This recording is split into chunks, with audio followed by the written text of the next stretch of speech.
Welcome to Amska Academy. Today we will be discussing about elections. What are elections? What is Indian election system? What are the steps in the election process? What are the challenges that are faced by Indian election commission or Indian election system? All these things we'll be discussing in detail in this video. Let us get into the details.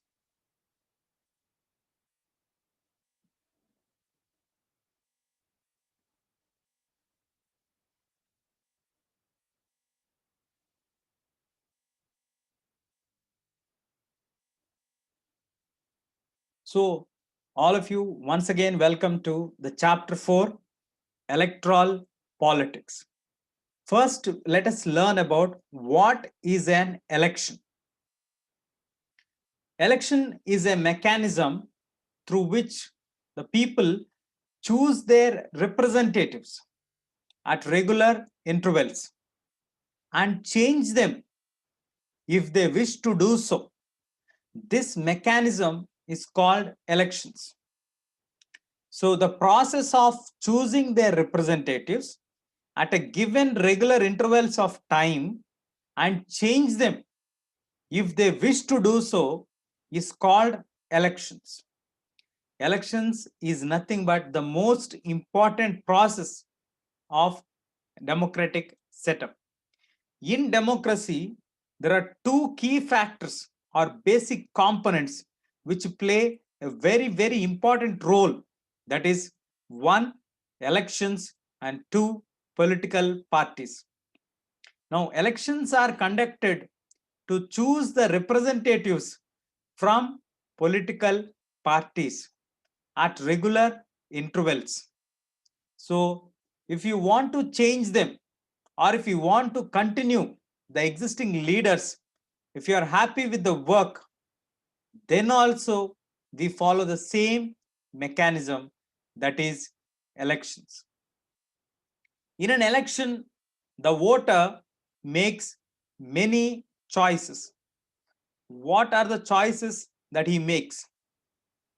Here are the few. They can choose who will make laws for them through elections. When they vote, the voters are making many choices. First one, they choose who will make laws for them, who is going to draft the laws for them, who is going to bring changes in the policies for the people. Secondly, they will decide, they will select, or they will choose who will form the government, who will be in the position to decide what is right and what is wrong, what to go ahead and what not on the interest of the public. So people will decide who will be our representative in the government, who will be our leader in the government, which party will take our responsibility in the government and take major decisions on behalf of the public. That is the second one, what they do in elections. Third, they choose the party and whose policies will guide the government and the lawmaking process.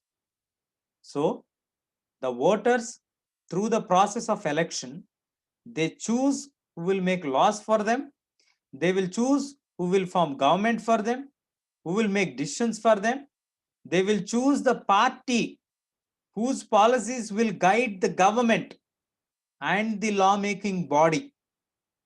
So these are the three major choices what the voters make when they come for voting.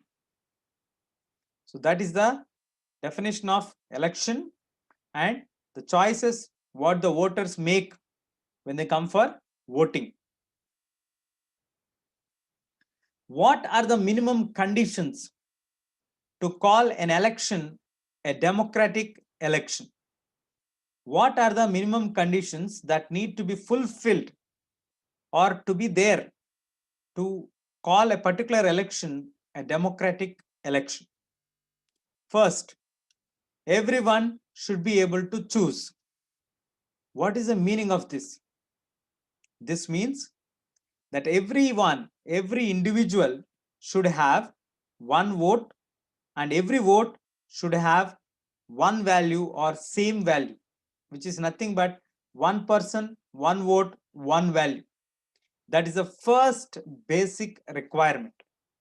Irrespective of your caste, color, creed, region, position, if you vote, you give one vote, one value. That's it. Even you might be a businessman, you might be a highly educated person, you might be a normal person. But your value and the President of India's vote value is the same. So one person, one vote, one value. Second important condition is there should be something to choose from. We cannot select from one candidate. We should have at least two candidates, which means two parties and candidates should be free to contest in the elections and offer some real choice to the voters. If there are no two candidates, then there is no point of conducting elections. There is no use. It becomes unanimous. So the same person will become the elected person because there is no point of election at all. At least if you have two people, then we conduct elections to choose either of them. But now if there is no two people, then there is no point of conducting elections. So they should have something to choose from. At least two people should be, or two parties should be contesting. Third, the choices should be offered at regular intervals. Elections should be conducted regularly after every few years. Let us say 4 years, how it happens in US, 5 years, how it happens in India, 6 years in few countries like Mexico, Russia and all. Regularly we need to have elections. Regularly we need to check them. Regularly we need to approve or bring changes if needed. So the choices should be offered at regular intervals. Fourth one, the candidates preferred by the people should get elected.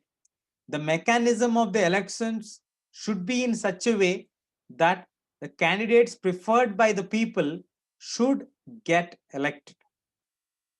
Coming to the fifth point, elections should be conducted in a free and fair manner where people can choose as they really wish.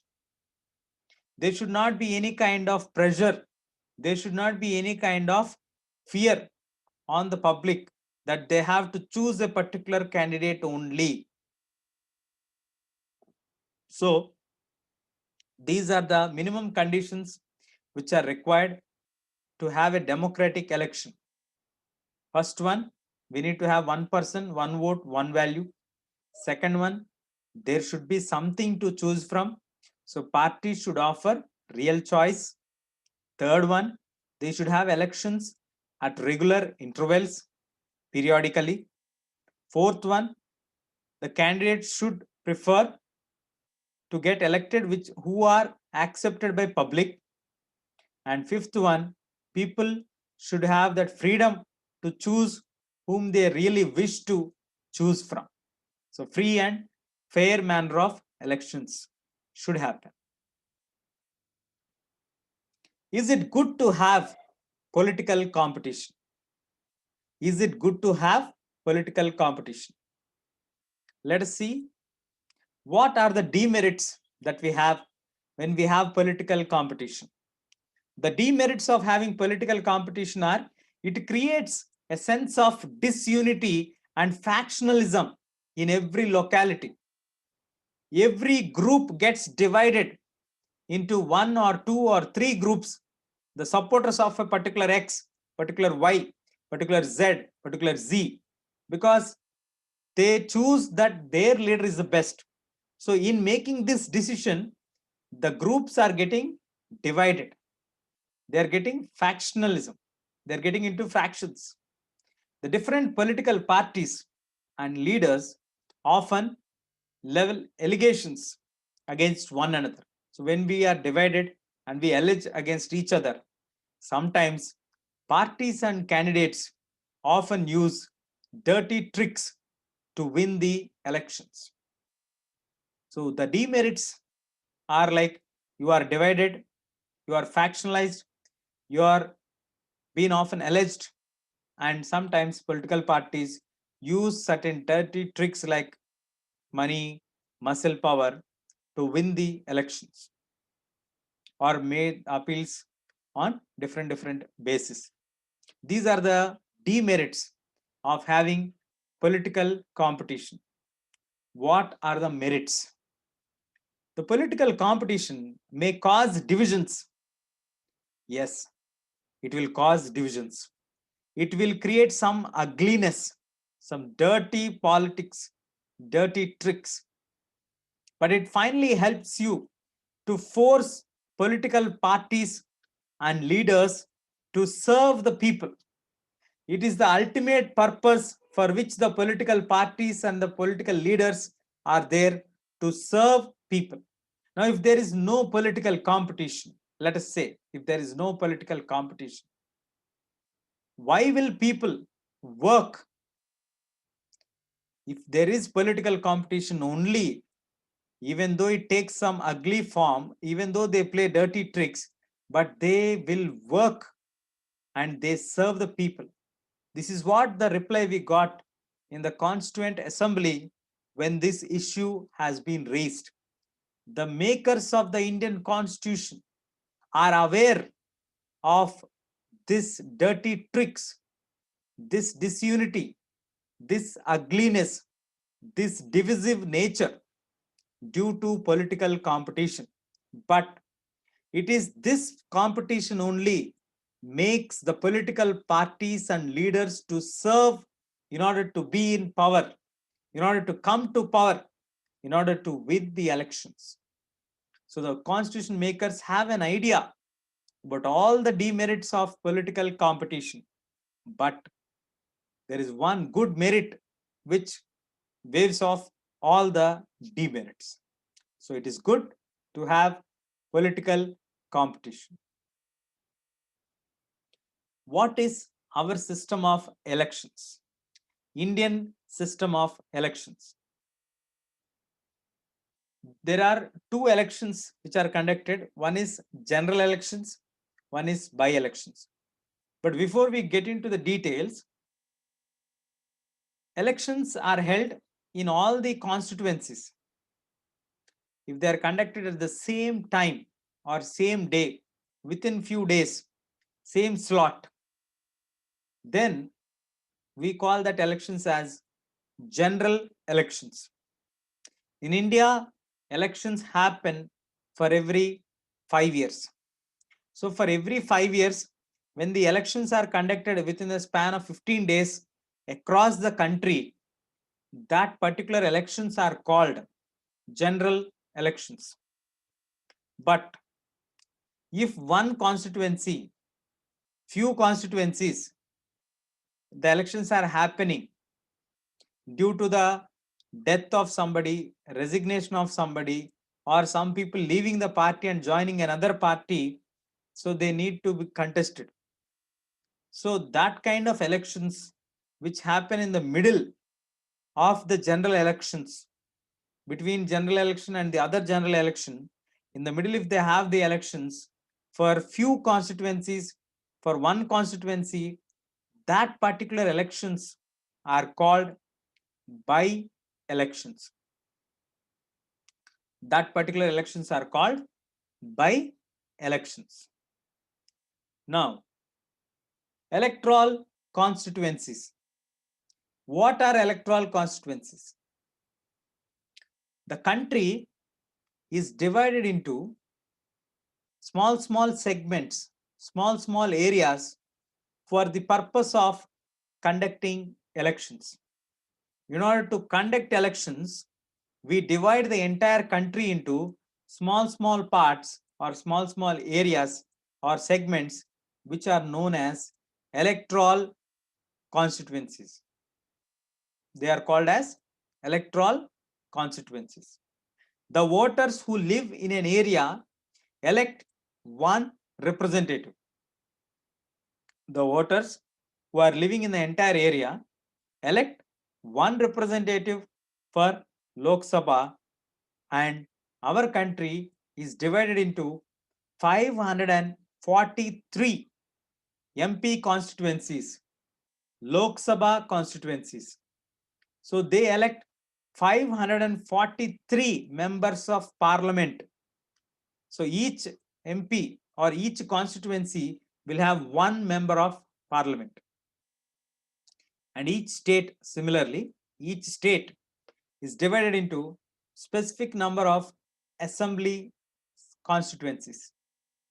In this case, the elected representatives of the assembly are called as members of legislative assembly or MLAs. Similarly, as we go down, the panchayats and the municipal elections, every village or town is further divided into wards, and those constituencies are used for conducting local body elections. So, for the local bodies, we divide the villages and towns into small segments or wards known as the ward elects. So, those who are elected are called as ward elects, and they form the part of village or urban local body, municipality or municipal corporations. So, states are divided into specific number of segments. Now, how do we get these numbers? How are we saying that they are specifically divided? It is depending on the population of the state. For roughly, on an average, we take for every 3 lakhs, one member of legislative assembly, one MLA, and for every 20 lakhs, we will have one member of parliament. So like this, we have the division of the country for the purpose of conducting elections into small segments. That segments are called as electoral constituencies. Those segments are called as electoral constituencies. Reserved constituencies. Now, there are certain constituencies across India reserved for scheduled caste and scheduled tribe. In Lok Sabha, we have 84 seats reserved for SC and 47 seats reserved for ST. Now, the local bodies are now reserved for other backward classes as well, but we have 1/3 of seats reserved in rural and urban local bodies for women. Now, is it good to have reservations in the MP constituencies? This is one important question which we ask to all our students. And most of the students feel that reservation of constituencies, or for that matter, reservations, are not good at all. Because they are this generation children. They feel meritocracy has to be the important point. It is not the caste, it is not the color, it is not the creed. It is the talent, it is the merit which has to be there. But my dear students, this is from 1950 when the constitution is being drafted. Looking at the situations from then, socially, economically, there are certain castes, certain groups of people who are being discriminated. We in India have the practice of untouchability before we got independence at a very horrible condition. So, in order to bridge the gap from the lower caste people and the higher caste people, the makers of the Indian Constitution made sure that a particular set of seats have to be given to the lower caste people, deprived classes in the society, and give them certain amount of voice in the Parliament of India. so that they can bring out their concerns, and the concerned ministry and the concerned government can be giving reply and looking into the issue. I am not supporting the reservations. What I'm trying to tell you is what is the viewpoint that was there while the constitution is being made. And we don't give permanent seats for the entire country as these are the permanent SC seats. No, that SC constituencies also keep on rotation. The areas where there is more SC population, only those areas will be made as SC constituencies. So there is, I think it's a fair decision, but every individual has their own opinion. So, and as our constitution gives you the freedom of expression of your opinion, I respect all your opinions, right? So coming to the local bodies, they have 33% of seats reserved for urban and local bodies for women, which is a good step. And in the next step or the next stage, that is, once you came to know what is elections, you came to know what are your constituencies, whether it is an SC constituency now, ST constituency, OBC, what is that? Now you get the list of the people who all are eligible to vote, known as voters list. So in a democratic elections, the list of those people who are eligible to vote is very, very important. And it is prepared much before the elections and given to everyone to cross check that. And this list is called electoral roll, or commonly known as voters list. Now, who gets the eligibility? Whose names are included in the voters list? In our country, all citizens, as per our Indian Constitution, Article 326, every Indian aged 18 years and above can vote in an election. And every citizen has the right to vote, regardless of his or her caste, religion, race, gender, or category. No matter which category you belong to, which caste you belong to, which group you belong to, which state you belong to. If you are an Indian citizen and if you have 18 years and above age, your name will be in the voters list, irrespective of your caste, color, creed, region, religion. Now, who makes this list? It is the responsibility of the government and the election commission to get the names of all the eligible voters to put on the voters list. If any new person's names are not added, they give us a certain timeline where we have to enroll and you get your name there. Now, who is denied the right to vote? Is there any clause to deny the right to vote? Yes. Certain criminals and unsound-minded people can be denied the right to vote. As per the Indian Constitution, every Indian, whoever is above 18 years of age, will get right to vote. But if you are a criminal and if you have unsound mind, you will not get the right to vote. That can be denied, and that decision will be taken by EC, the Election Commission of India. So voters list is the list which is prepared of, it's containing details about all the eligible voters. Article 326 gives you the right to enroll your name and vote. What is this process called in the constitutional terms? That is universal adult franchise. Every Indian, whoever is above 18 years, irrespective of any kind of differences, he will get right to vote, and his vote will be of equally valued as that of others, and same value it will be having. Now moving on, nomination of the candidates. After the voters list is declared, they announce a date from when you can nominate yourself. So anyone who comes to become a voter can also become a candidate, but if you are having minimum age of 25 years, then only you can contest. 18 years, you get the right to vote. 25 years, you also get the eligibility to be a candidate and nominate yourself. That is one thing. Second important point is, if you are nominating yourself, if you are nominating yourself from a particular political party, then you get party symbol and also party support.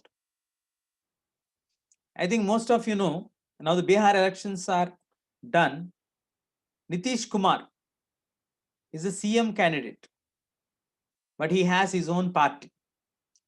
Similarly, Tejasvi Yadav, RJD leader, he has his own party. So when you are contesting on behalf of the party symbol, you also get the party. For that, party has to nominate you by giving you the ticket. If you want to contest through any political party, then you get the support of the party and also automatically you get the symbol of the party. So every person who wishes to contest an election must fill a nomination form and give some amount of money as a security deposit.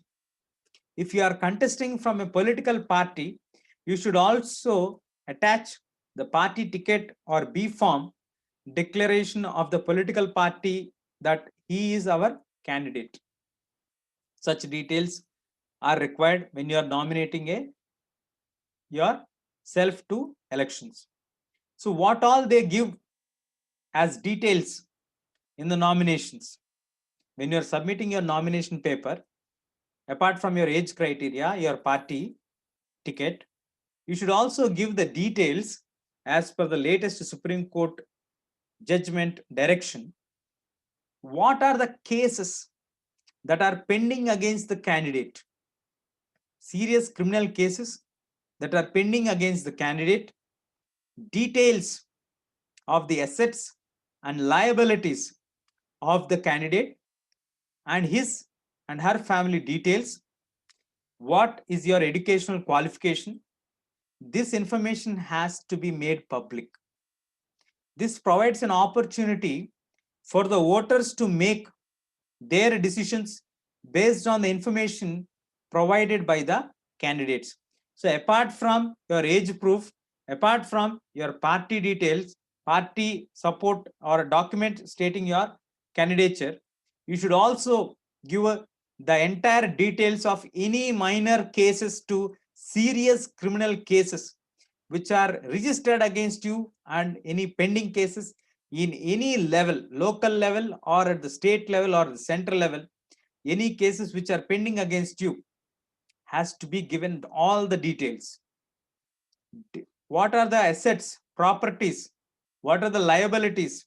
Who are your family members? What is your relation with your family and who all are your close family members? All the details have to be given. Educational qualifications. Your complete educational qualifications have to be given, and this is kept in public domain. You cannot give fake information or you cannot miss any information. So you need to give all the details. Once you give all the details, people will come to know about you as a person, as a family, as an individual, as an education. What is your educational qualification? What is your character? Why there are cases against you? Did you go for any kind of wrong activities or did you fight for any cause? All these details people will come to know, which will help them to decide whether they have to vote for you or not. Then, once you file the nominations, you will have election campaigning process that begins. So it is necessary to have a free and open discussion about who is better representative, which party is better, or what is a good policy. In the recent Bihar elections, one which became a famous one is offering 10 lakh government jobs by Tejasvi Yadav, where he has given openly that if our government comes to power, we will give you 10 lakh government jobs notifications, and we will recruit those people to end or reduce the unemployment. So it should be free and fair, open discussion. There were arguments saying that it cannot be done. There were arguments which saying that it can be done. So this discussion should happen. Then only people will come to know whether they are doing a realistic promises or fake promises. If they are doing the realistic promises, through the discussions only people will come to know. Then people will choose whom they have to select. So that campaigning process is a time when heated debates happen on every word you speak, every policy you talk. Some people will be there strongly criticizing from the opponent groups. Some people will be there to supporting you. But the entire process of campaigning happens for 14 days. That is a 2-week period locked. And you have to make your final campaigning reach to the largest number of people, get connected, and finalize your support from them. You make all the steps which can consolidate your support, the public support for you. So the final candidates, before 2 days of the polling, that is 48 hours, no kind of campaigning has to be done. So no campaigning will be done the last 2 days, 48 hours. So they go for polling. So they think and they go. So during that period, the candidates reach to people, share with them, shake hands with them, conduct a lot of meetings, campaigns, mobilize the supporters, use newspapers, televisions, channels, Twitter, Facebook, all these things to make it reach to large number of people.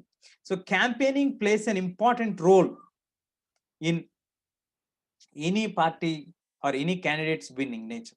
For example, if you remember in 2008, the first time when Obama has contested for the presidential candidate, he has made fantastic speeches.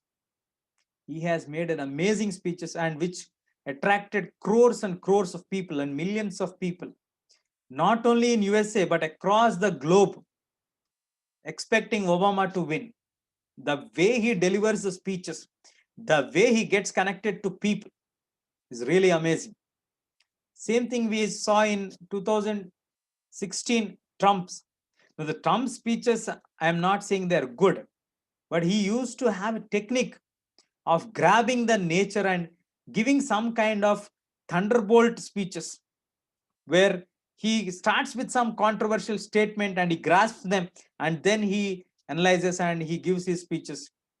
And now Joe Biden, soft natured, when the other side, when we have an aggressive person like Donald Trump, and facing an aggressive person like Donald Trump is not an easy job. So he was able to give speeches. At the same time, he was able to be quiet at some times. When I saw one live debate between Donald Trump and Joe Biden, when Trump was using statements like "you are fired" and "you do this kind of jobs," Joy was not getting aggressive at all. He maintained his calmness, and sometimes he used to say, "I cannot use this kind of language what you are using." So it is the leaders, it is the candidates who are contesting should address the election meetings and make their appeal to the voters to mobilize their support. So some of the famous slogans which have created trends of seats in elections, trending seats. When Indira Gandhi came up with the slogan of Garibi Hatao, it has clean sweep the parliamentary elections.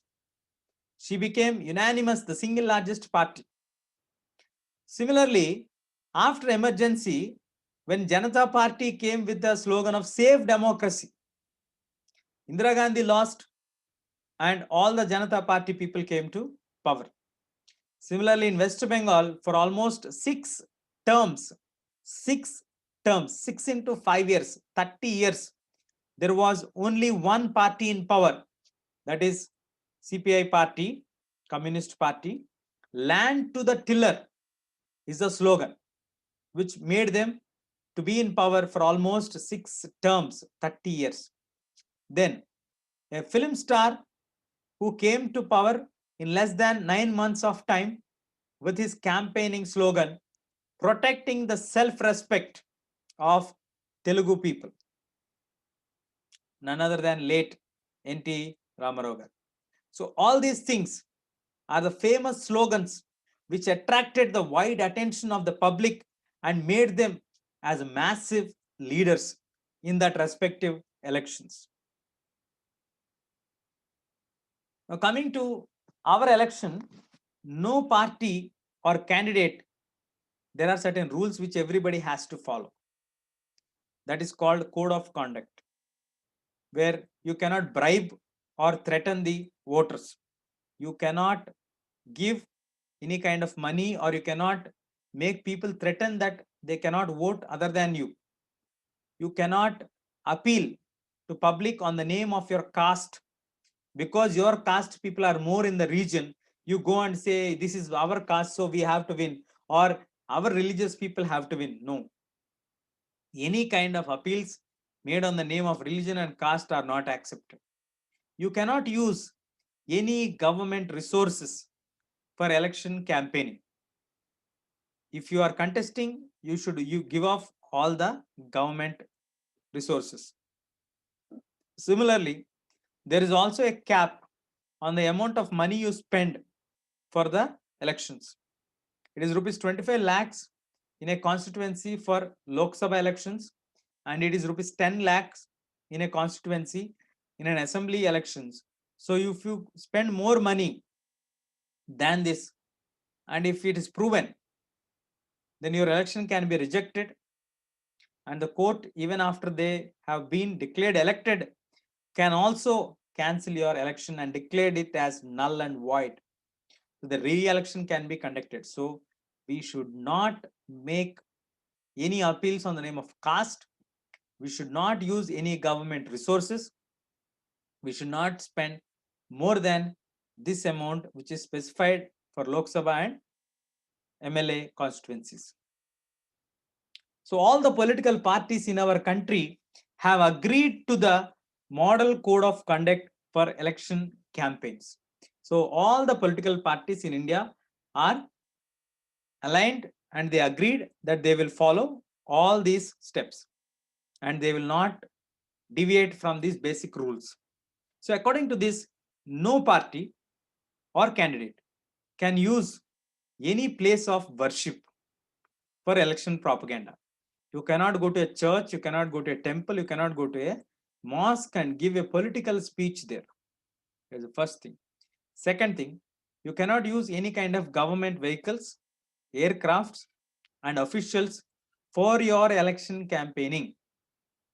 Once elections are announced, no minister shall lay foundation stones of any project, take any big policy decisions, or give any kind of promises of providing public facilities.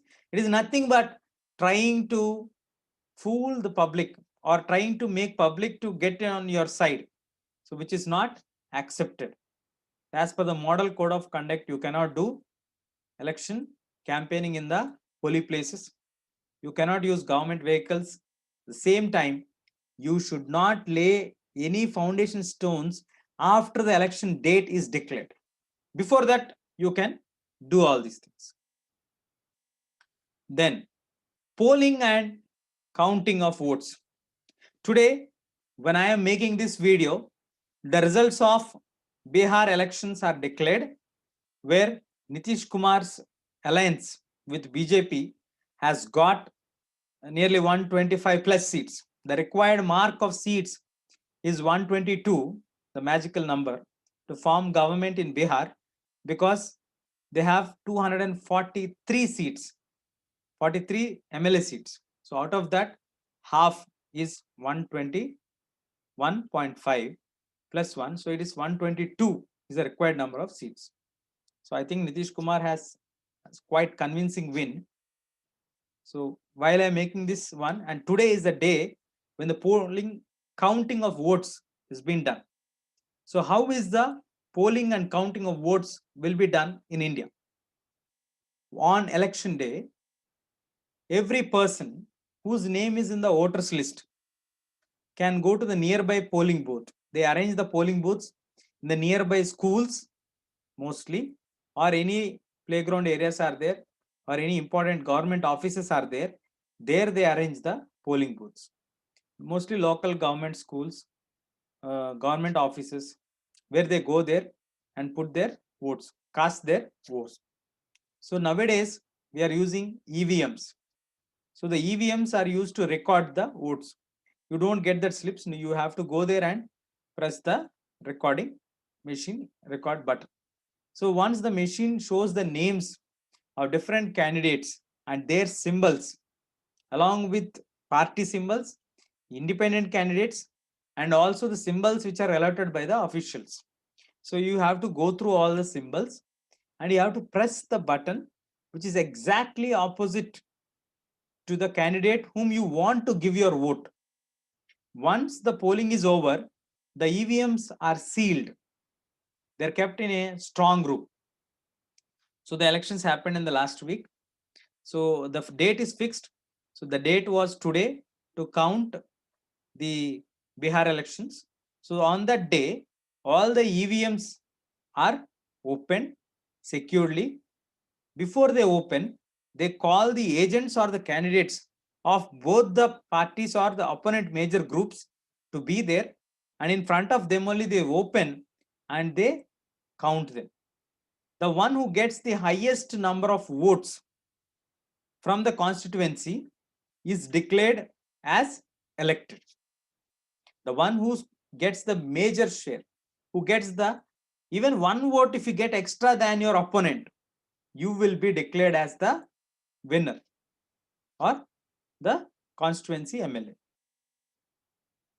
Now, how do we get these different informations? Like when we see in election campaigning time, especially, we get the allegations in the news and the televisions that there are inclusion of false names, exclusion of genuine names in the voters list, misuse of government offices and officials by the ruling party, excessive use of money by rich candidates, big political parties.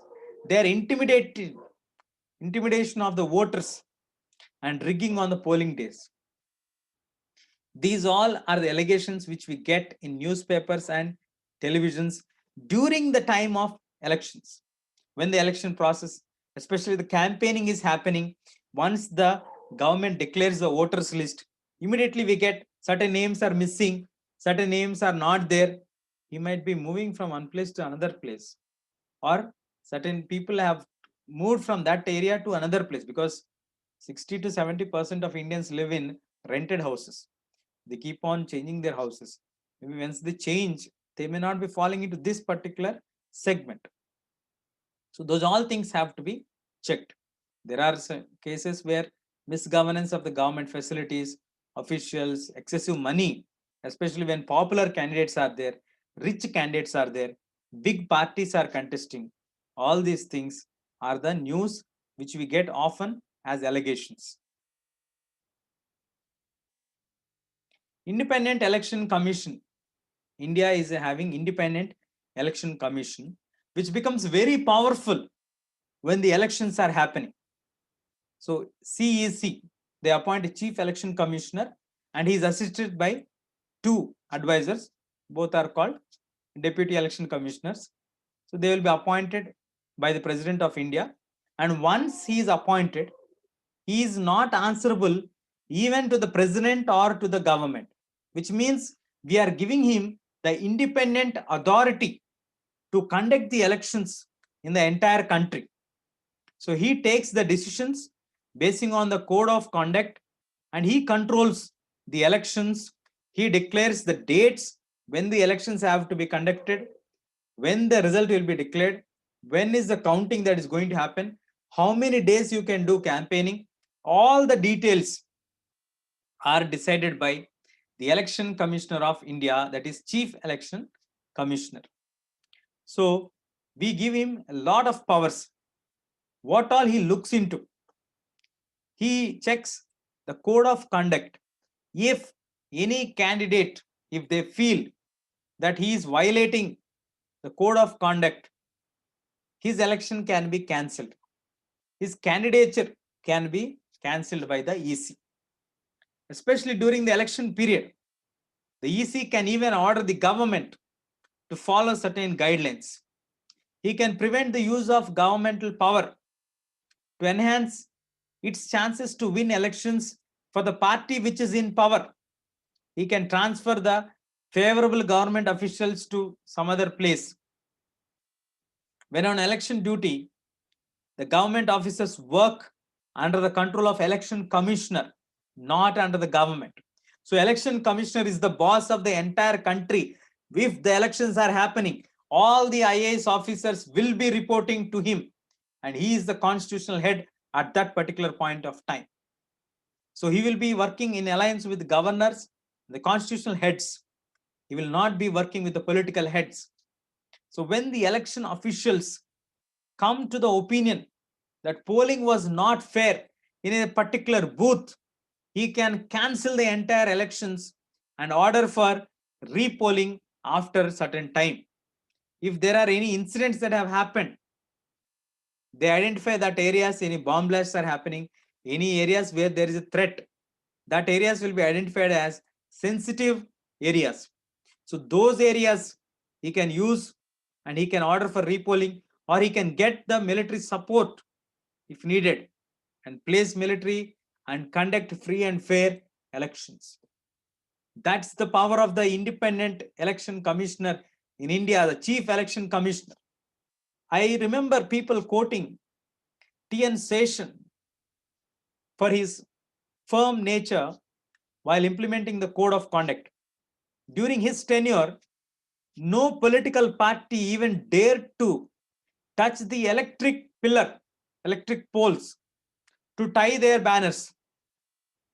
He clearly mentions that it is a violation and use of government property.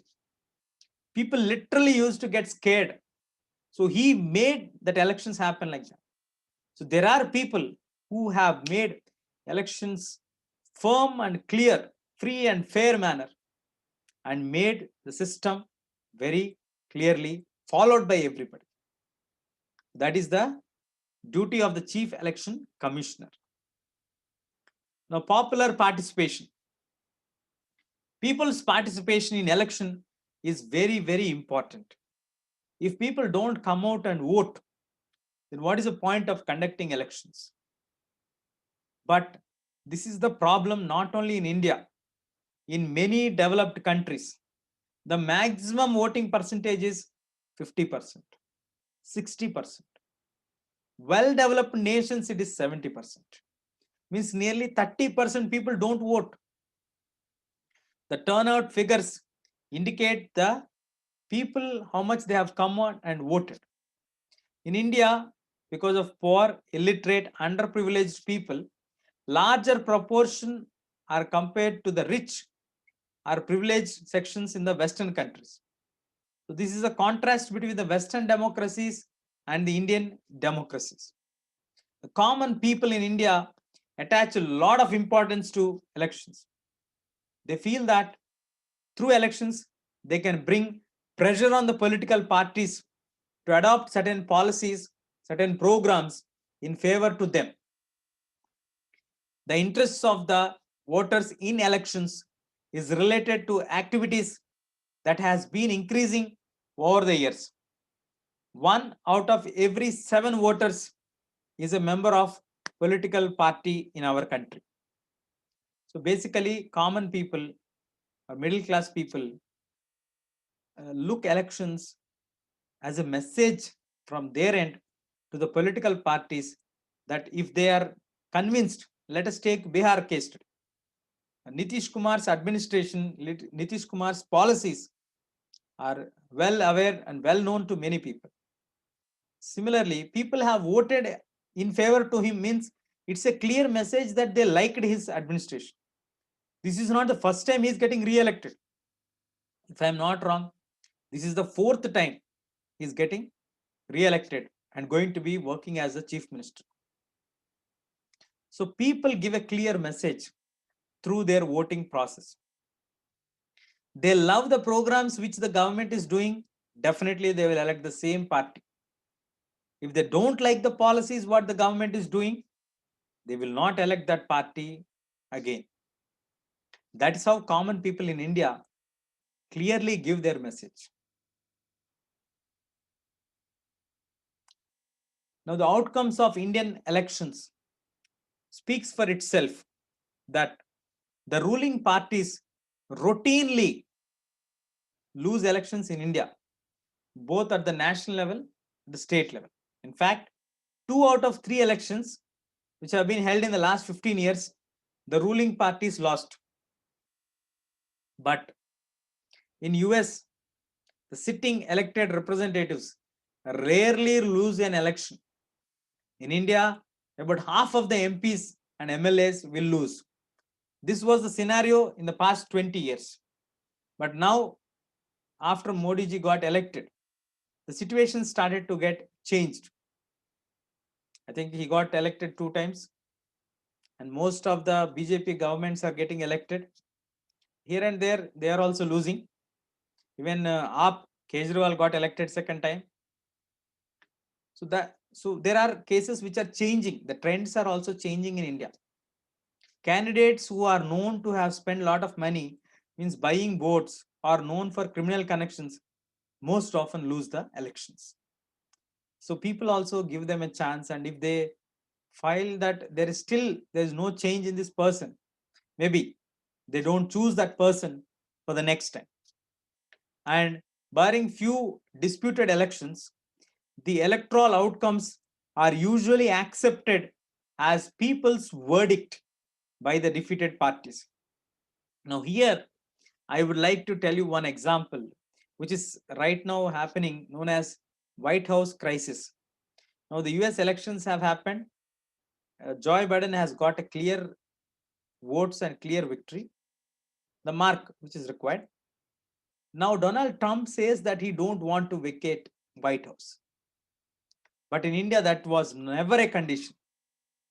Maybe in future, we don't know. But till date, no leaders who got defeated said that we won't accept this.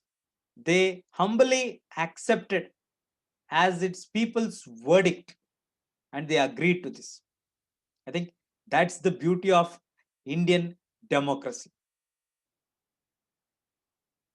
Now, what are the challenges that we have for free and fair elections in India? This is the last topic. So candidates and parties with a lot of money may not be sure of their victory. So they use the unfair advantages over the smaller parties and independents. If you are contesting from a national party, definitely you have some advantage when compared to contesting from a smaller political party or an independent party. In some parts of the country, the candidates with criminal connections have been able to push others out of the race and secure ticket from major parties. So this is another major challenge in some areas. In some families, they dominate the political parties. Tickets are distributed to their representatives from these particular families only. From their families only, they offer the tickets. They don't allow the others to come on. Very often, elections give a very little choice to the ordinary citizens, and smaller parties, independent candidates, suffer a huge disadvantage compared to bigger parties. So we have certain challenges, yet they remain in reality, like the bigger political parties or larger political parties having a lot of name cadre, party, support. Then a particular family which is dominating in a particular area, they don't allow others to come in. Similarly, they offer very little choice to the citizens. In spite of all these challenges what we have, India's political system is one of the best political systems in the world. It's a crystal clear, and we follow uniform civil code. We don't have every state having its own policies. We have one policy followed across the country. Yes, there are certain challenges, there need to be certain improvements which has to be brought, but the system is perfect. The Election Commission of India is the supreme authority to conduct elections. Nobody can remove Election Commissioner of India once he is appointed. That itself shows us how firmly, how important aspect is that of elections in our country's future. The makers of the constitution were well aware of the importance of elections then itself. So they made steps where the election commissioner becomes more powerful during the time of elections and conducts free and fair manner of elections to the maximum extent possible. That is the beauty of Indian election system. With this point, we'll come to the conclusion now. So Indian election system has a step-by-step process. They play an important role, and people get fair opportunity to choose their leaders. That's all we have in this chapter. Stay tuned. Thank you.